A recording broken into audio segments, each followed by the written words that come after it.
Oh, today, ever since I've done the previous video about the Iron Giant, let me tell you something that I'm going to do a request to everyone on YouTube that I'm not going to worry about a thing about reviewing The Secret of NIMh 1 and 2 as a result of its milestone celebration for its 40th anniversary. Let's do this right now. The Secret of NIMh, which is a 1982 fantasy film directed by the famous Don Bluth, in his directorial debut was the first film to be directed by Don Bluth. Even though it's based on Robert Colburn's 1971 children's novel titled Miss Frisbee and the Rats of NIMh. Although this movie, which is quite interesting, has some very interesting backstory that I'm guessing this movie served as the basis of what Alice in Wonderland's 1939 script could look like if Walt Disney would have directed it. But some people say that the script of Alice in Wonderland from the 1930s was recycled into this one that we actually got, which was supposed to be what I learned from. Once I've learned that Alice in Wonderland, which is supposed to be a darker and edgier take on the book of that same name, would be retorted to this one. So the plot is simple. Miss Frisbee is a widowed mouse who lives in a cinder block with her kids in a farm. But Frisbee decides to lash her family out on a field on plowing time when something was about to approach, something like a roadblock when Timothy has a near-death experience. But in order to cure Timothy from dying, Frisbee visits Mr. Ages, for whom her husband, Jonathan, learns that Ages has been diagnosed by the illness of pneumonia and provides Frisbee with medicine and warns that Timothy has to stay inside for 3 weeks before he dies.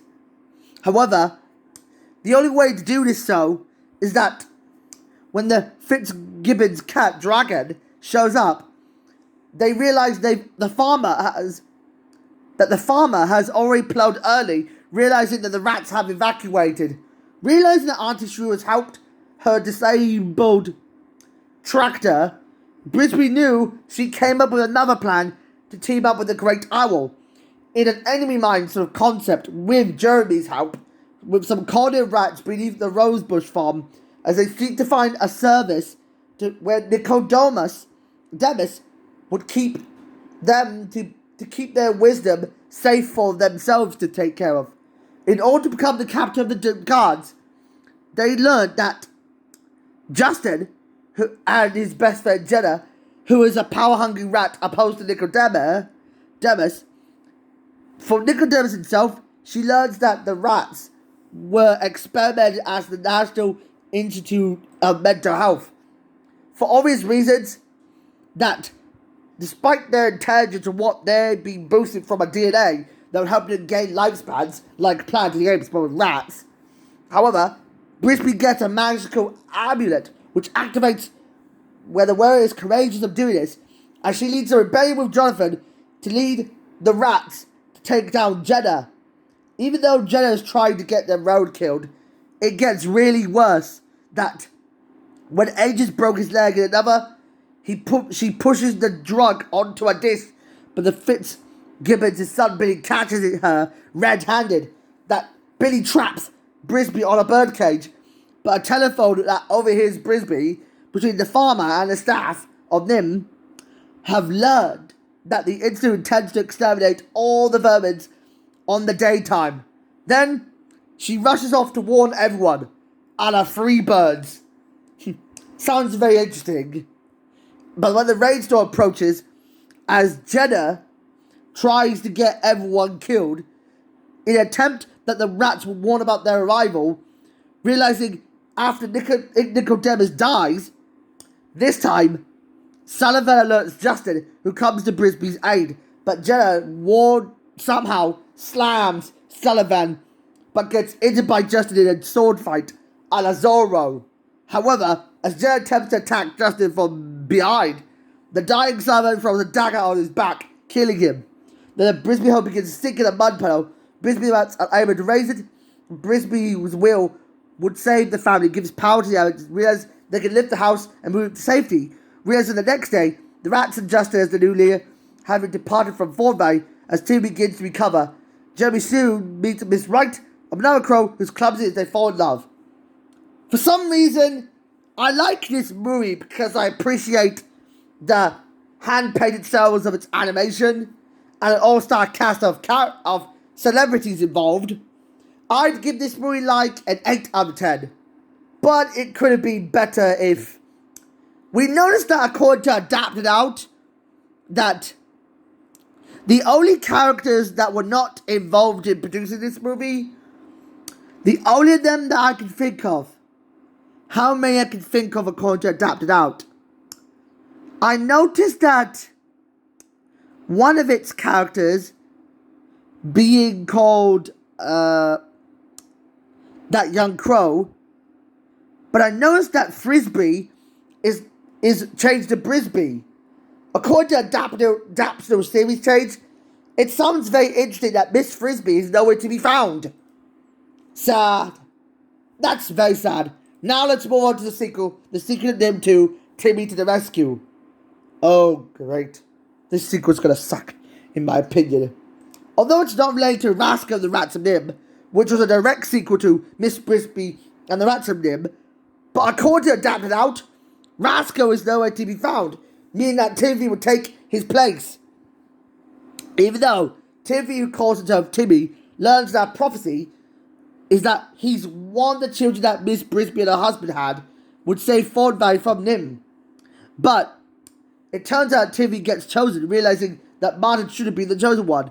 In order to prove his worth and go off to find his own adventure, Timmy meets Jeremy, tells to Timmy to go to Thornbury and get a great welcome by his residents, and becomes a student of Justin, leader of the Rats of NIMH.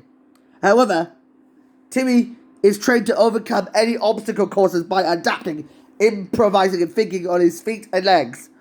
He hopes to one day become a great hero like his father. That sounds like My Hero Academia and OKKO's biggest inspiration.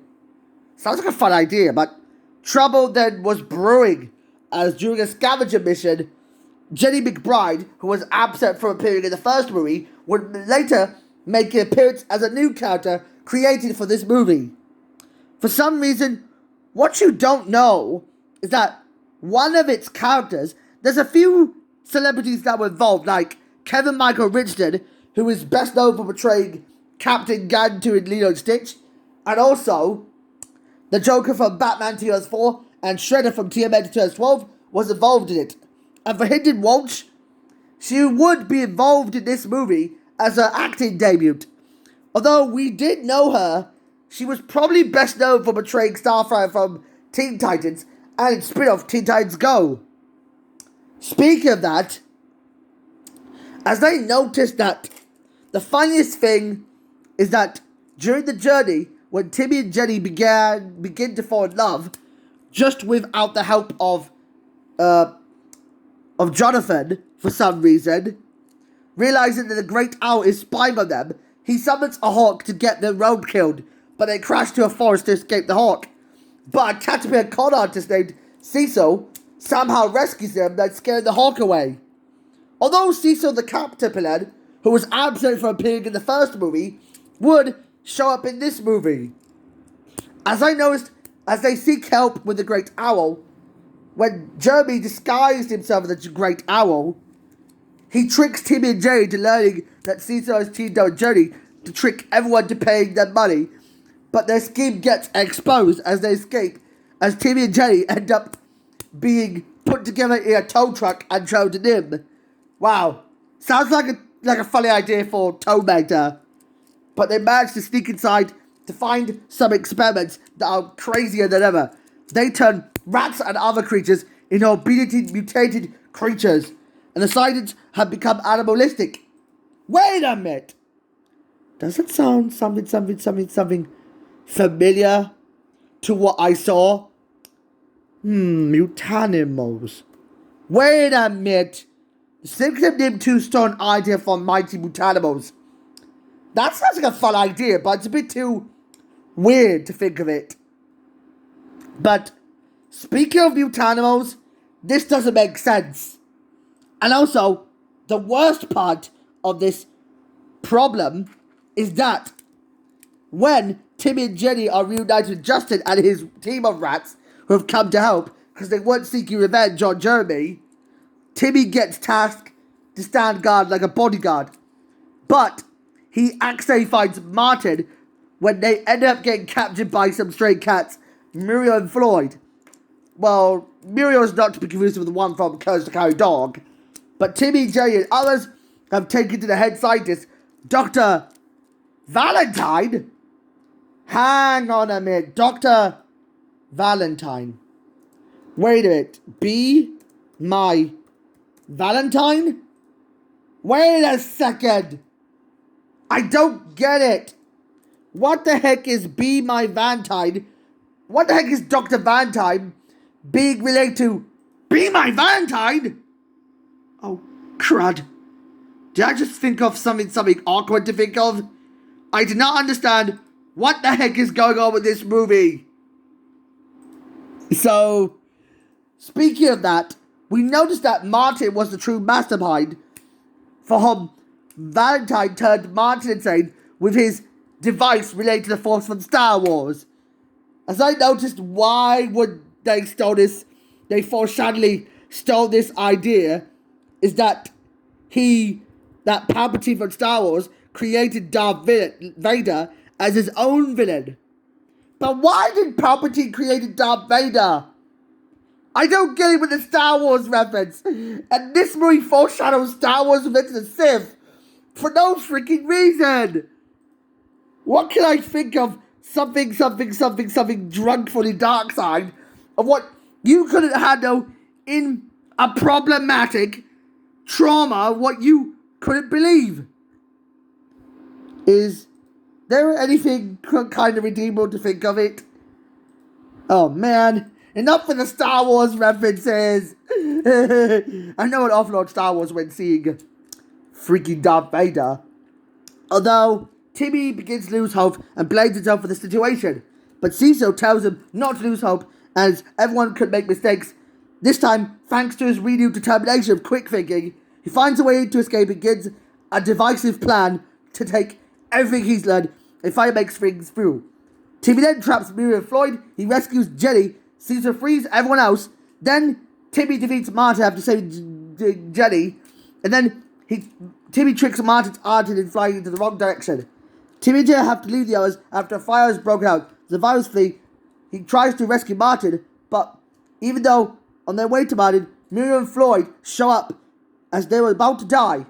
But Timmy finds Martin that they were able to escape into land skylight. For some reason, Jeremy then takes the group safely to return to Ford Bay. Although Martin has regained his sanity as Timmy becomes a new hero to be welcomed with by the citizens. Now that his family has fulfilled his prophecy. All I can say is this movie is dreadful. The reception is negative. I know it's just a surprisingly way too grim, extremely choppy, frenzied pacing, and this movie killed the franchise as a whole. I would give this one a 2 out of 10. But that's all I can say about this one. As you know what they say, don't go bonkers over experimentations. All I can say is bye-bye.